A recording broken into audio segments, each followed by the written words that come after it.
pessoal, eu sou Gerson Borini, editor de testes do Auto Entusiastas.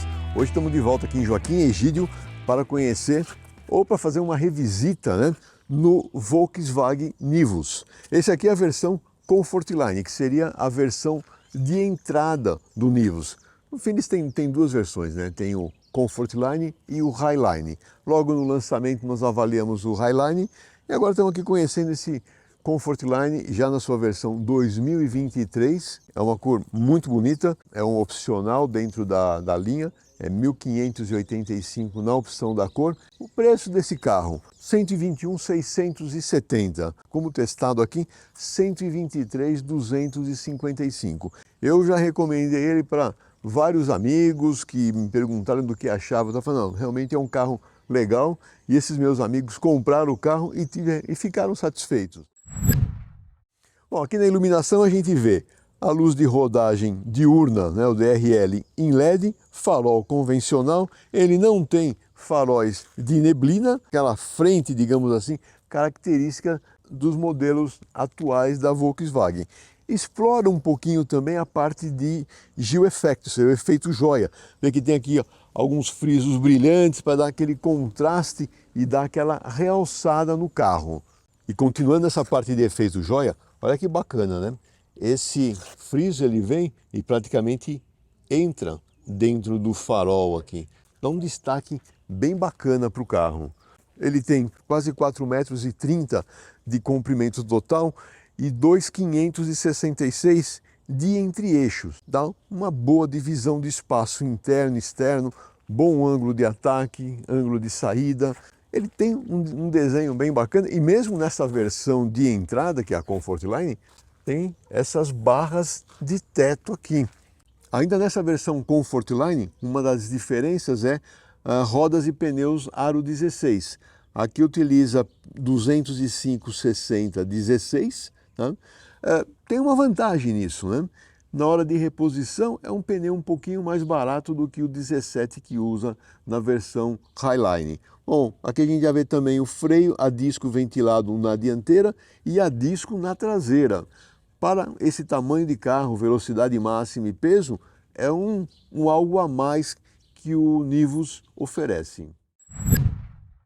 O motor é o 1 litro turbo carregado, ele entrega 116 cavalos com gasolina e 128 com álcool.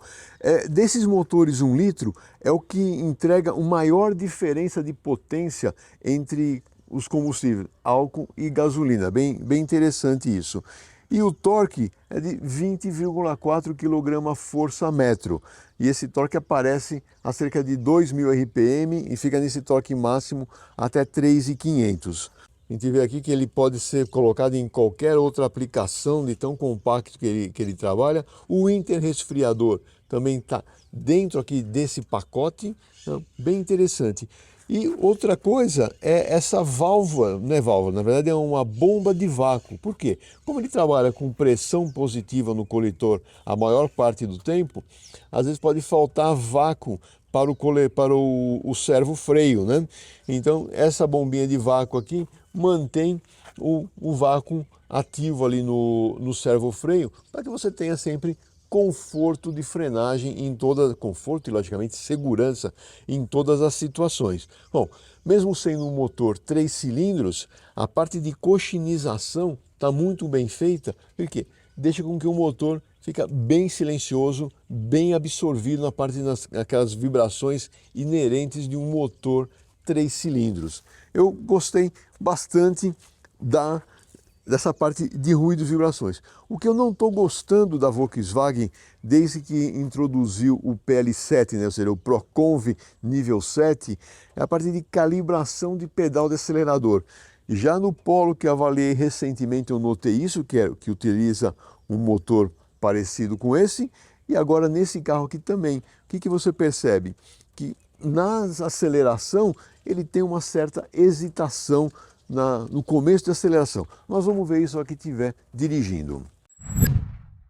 Aqui na parte traseira, as lanternas em LED, tem essa faixa aqui acrílica conectando as duas lanternas, fica bonito. O porta-malas, ele tem uma boa capacidade, são 415 litros Fazendo aquela avaliação tradicional do AE do banco traseiro, da porta, a parte de vedação, a gente vê que a vedação ela é totalmente externa no caso dessa porta, ela veda por aqui e hoje nós estamos com um pouco de chuva aqui na nossa gravação e a gente vê que essa parte interna ela fica limpa, então é bom também para a parte de entrada, né?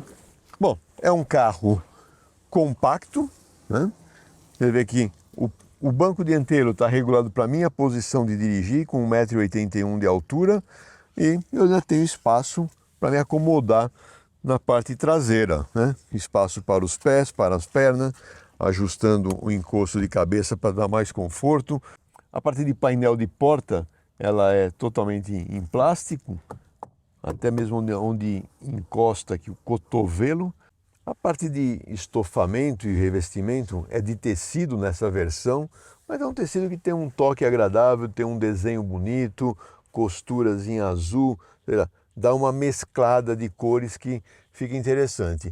O forro do teto cor clara dá uma sensação maior de espaço, fica faltando as alças de teto, nenhuma das posições a gente tem, só tem aqui na coluna B um ganchinho que é para pendurar alguma sacolinha, alguma coisa. Na traseira do encosto do banco tem, não é nem um porta-revista, é um porta-objeto, porta-celular, saída de ar climatizado, uma porta USB. Dentro da média ele tá bem ajustado. Nessa versão Comfortline, a chave é do tipo canivete, não tem aquela chave presencial. Tem a vantagem do celular, tem um carregador por indução, aqui no console central. Posição de dirigir. Primeira coisa, o volante ele tem a regulagem de altura e de distância. O banco a mesma coisa. O volante multifuncional, borboletas atrás do volante para fazer a troca de marcha em modo manual, é um câmbio automático de 6 marchas. Sistema de iluminação tem um sensor crepuscular para acendimento automático. O controle de velocidade de cruzeiro é do tipo adaptativo, ou seja, ele regula a velocidade de acordo com o carro que vai à frente. Aqueles sistemas de segurança, né, do ADAS, né, de auxílio ao motorista. Basicamente, esse carro tem a frenagem autônoma de emergência, que ela funciona até 50 km por hora, e tem o alerta de obstáculo da frente, que esse sim indica atenção em velocidades mais altas. Gostei bastante do quadro de instrumentos, é que ele tem uma série de possibilidades de configuração. Aqui eu deixei com o conta-giros e a velocidade em digital ao centro.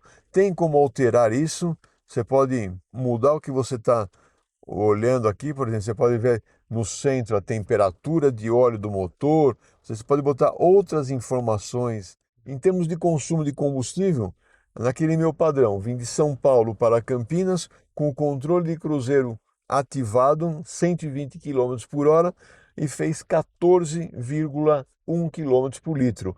Para um álcool, eu achei que foi um consumo muito bom, né? A central multimídia, ela tem um bom tamanho, praticamente 10 polegadas aqui na diagonal. Ela tem a vantagem de ter o espelhamento sem fio para Android Auto e Apple CarPlay, né? Então, juntamente com o carregador de bateria por indução, ó, fica um negócio que você elimina os fios aqui do painel.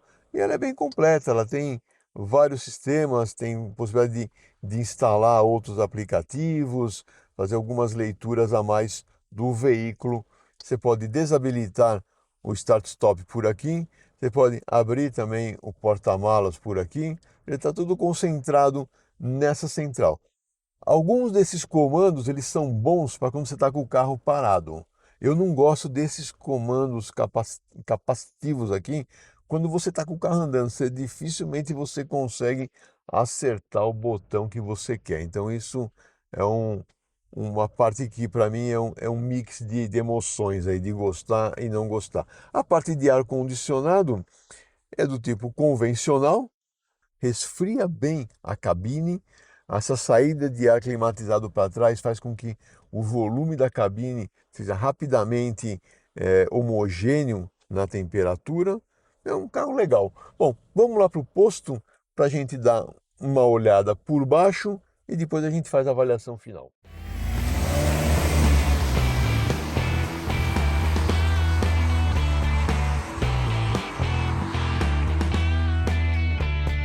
Bom, chegamos aqui no posto Avenida Souzas, em Souzas, para fazer aquela análise por baixo do carro.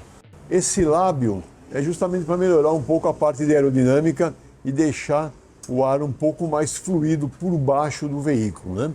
Essa tomada de ar justamente para direcionar o fluxo para o disco de freio, melhorando assim a ventilação.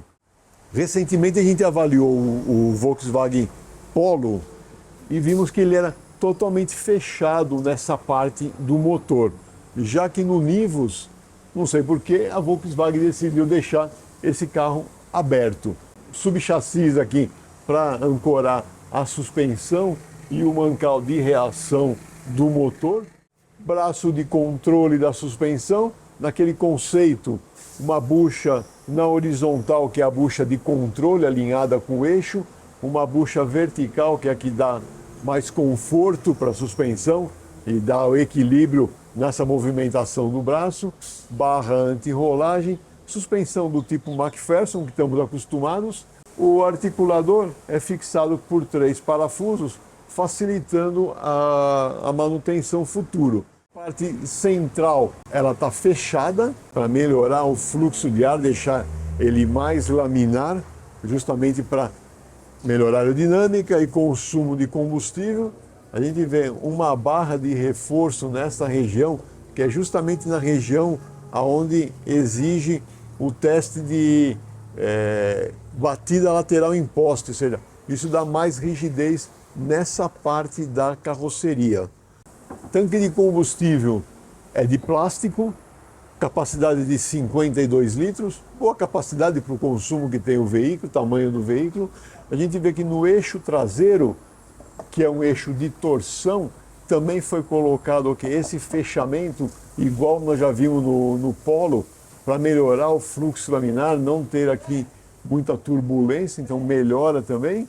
Mola helicoidal, amortecedor pressurizado, a gente vê o freio de estacionamento, ele é por acionamento por cabo. A gente vê que a caixa do step já fecha o para-choque, evitando aquele efeito paraquedas e dando uma saída livre para o ar. Bom, já conhecemos aqui, vamos agora fazer a avaliação na estrada. Chegamos de volta em Joaquim Egídio e já nesse trecho de paralelepípedo a gente começa a ver a parte de aspereza, movimentação da suspensão. Em aspereza, eu diria que é uma aspereza normal de um carro compacto, não é nada extraordinário. O paralelepípedo molhado hoje, a gente percebe que numa aceleração um pouco mais forte entra já o controle de tração, cortando um pouquinho para evitar qualquer escorregamento maior. Normal isso. Mesma coisa aqui na parte nessa lombada aqui, que é mais suave.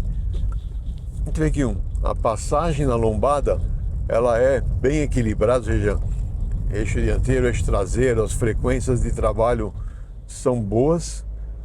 No conforto geral da suspensão, eu gosto bastante do ajuste que o Nivus tem. Eu acho que a distribuição de peso entre eixos e a calibração que foi feita na parte de molas e amortecedores deixa o carro bem agradável e confortável. Não é um carro esportivo, mas é um carro assim, que para uso familiar ele vai muito bem e não incomoda, mesmo quando você quer andar um pouco mais rápido, ele responde bem, né? Então, você forçar um pouquinho mais numa curva ou outra, Ou não é nem você forçar, às vezes você está numa estrada que você não conhece e você acaba encontrando uma curva pela frente que você não conhece qual que é o raio daquela curva. E você acaba entrando um pouco mais forte. Aí o carro tem que ter uma boa estabilidade para não te assustar. Você, opa, entrei mais forte, tirei o pé, ele recupera a curva, ou seja, ele não fica muito a risco de tirou o pé, já sai de traseira, que para um motorista normal não seria a melhor situação, né? Eu não sei o que os engenheiros da Volks encontraram na hora de fazer a calibração desse motor aqui para o PL7, que eles tiveram que colocar um atraso no pedal de aceleração em relação à abertura da borboleta. Eu tenho inclusive um medidor OBD2 que eu uso nos carros de teste, justamente para avaliar alguns comportamentos. E é bem claro isso, já no Polo já mostrei isso, e aqui eu vou colocar o gráfico também na matéria para vocês entenderem. Ernesto, você acelera aqui 50%, por exemplo, do pedal. Você vê o gráfico, o pedal vai a 50%, mas a borboleta, ela não vai a 50%. A borboleta fica parada por alguns instantes para depois ela abrir. E eu não entendi isso. Conversei com alguns amigos meus, engenheiros, calibradores de motor, para entender. Ele falou, olha, eles devem ter identificado algum problema ou de temperatura, ou de consumo, ou até mesmo de emissões, que fez com que desse esse pequeno atraso nessa retomada de aceleração. Como que eu consegui minimizar um pouco isso? Pelo próprio câmbio. Eu coloco ele no modo S, que seria o modo Sport, essa resposta melhora um pouco. Ela continua tendo o problema, ainda tendo o atraso, mas não é tão evidente quanto no modo Driving. Desempenho geral, né, que saindo aqui da lombada, a gente acelera aqui, então o que a gente vê, ó, ele cresce bem, não estou acelerando tudo, até porque o piso está molhado e entraria o controle de tração, mas ele tem um bom launch, uma boa pegada de aceleração, bem agradável nesse aspecto, não nada a desmerecer. A parte do câmbio, né, as relações de marcha nessas 6 marchas, o escalonamento também é bem progressivo, fica bem agradável de dirigir o carro em toda a situação. Pode ser em estrada como essa, numa Bandeirantes ou mesmo num trânsito de cidade. A modulação do pedal de freio também é outra coisa que eu gosto dos carros da Volkswagen. Eles têm um pedal leve, com uma boa resposta, e até assim a calibração da suspensão, que tem uma constante elástica de mola, às vezes um pouco mais suave na dianteira. A hora que você toca o freio, você sente a frente e dá aquela apoiada, né, aquela pequena baixada, que te dá também uma sensação de melhor frenagem, né? O carro está mais apoiado na frenagem ou apoiado para entrar numa curva. O sistema de direção tem assistência elétrica, aquele motor de passo que fica na árvore de direção, no caso desse tipo de veículo. Para manobras tem um esforço bem adequado, e mesmo na progressão, né, ele é indexado à velocidade, na progressão vai te deixando sempre o carro bem na mão, com o esforço que você espera mesmo, bastante precisão na resposta. Mesmo esse pneu que é aro 16, um pouquinho mais, com o flanco um pouquinho mais alto, ele não incomoda, ele dá uma boa resposta também. Aqui nesse outro trecho de curva que eu gosto também, da Estrada das Cabras, 2 curvas de praticamente o mesmo raio para a direita e para a esquerda, o carro responde muito bem. Parte de banco dianteiro, conforto, já rodei quase 1000 quilômetros com esse carro nessa semana, e o conforto não incomoda. Você sente o corpo bem apoiado por inteiro no banco, né, dando firmeza, uma estabilidade lateral boa também.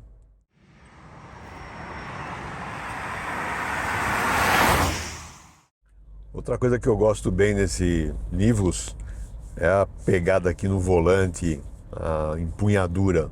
Ela é bem agradável também, bem gostoso de dirigir esse carro aqui, a posição de dirigir, gostei.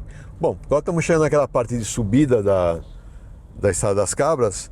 Vamos fazer aquela medição de ruído em aceleração.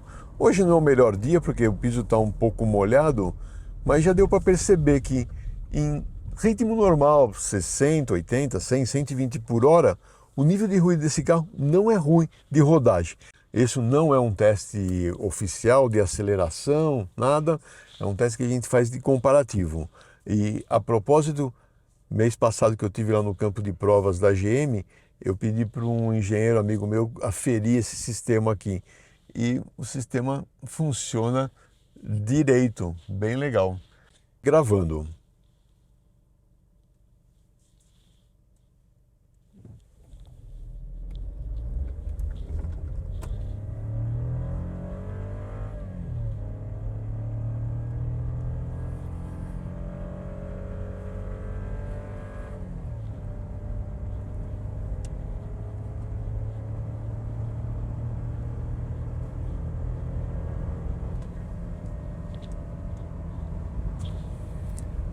Bom, como eu esperava, né? É que o pico de ruído ficou em torno de 90,8, quase 91 decibéis. A média na aceleração foi de 87, mas sinceramente eu achava até que pudesse dar um resultado pior do que deu. Não foi ruim não, viu? Esse carro faz 0 a 100 em 10 segundos com álcool, 10,4 com gasolina. E a velocidade máxima é 184 com gasolina, 189 com álcool. É um desempenho bom para um veículo dessa categoria, nesse nível. Gostei bastante. Espero que vocês tenham gostado também de mais essa revisão aqui de um Nivus. Obrigado pela sua audiência. Siga-nos aí, inscreva-se no canal. Até a próxima. Obrigado.